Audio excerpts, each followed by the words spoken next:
Hello, this is Vietnam's Hidden Voices. Let's begin the real story of Vietnam.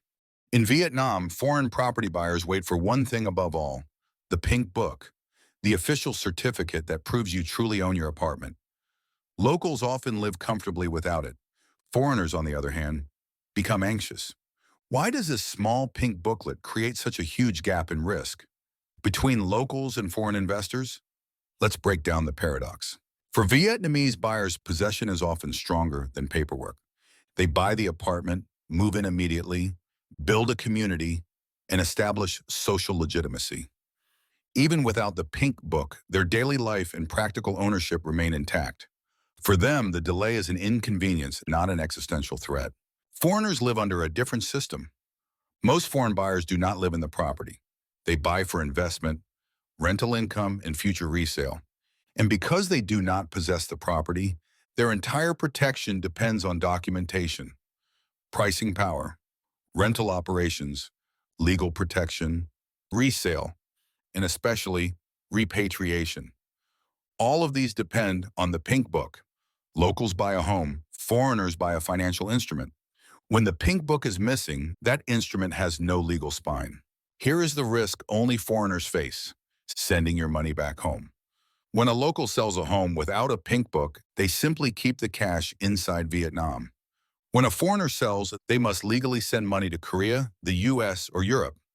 Vietnamese banks require proof of ownership transfer and official tax documents.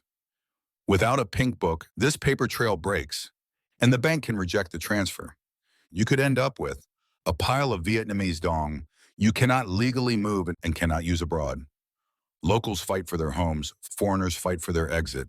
Most foreigners assume pink book delays come from slow bureaucracy, but the true causes usually come from the developer. Sin number one, unpaid land use fees. Developers often delay paying tax obligations because they use your money to fund new projects. No tax payment, no pink book.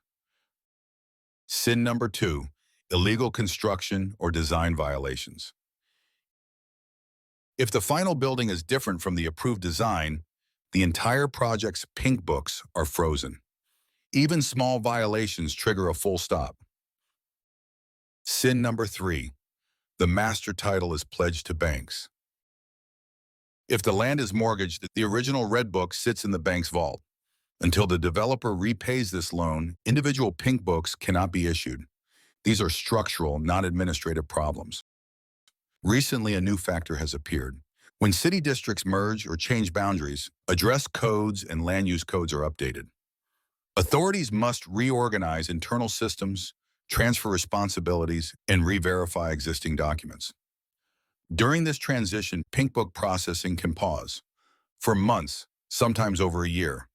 This delay is not the developer's fault, but the investor still pays the price. The pink book is not just a certificate. For foreign investors, it is the foundation of liquidity, mortgage access, resale, legal certainty, and repatriation. For locals, a missing pink book is an inconvenience. For foreigners, it can destroy the exit strategy entirely. Understanding this difference is the key to surviving and succeeding in Vietnam's property market. Thank you for watching. This was Vietnam's Hidden Voices.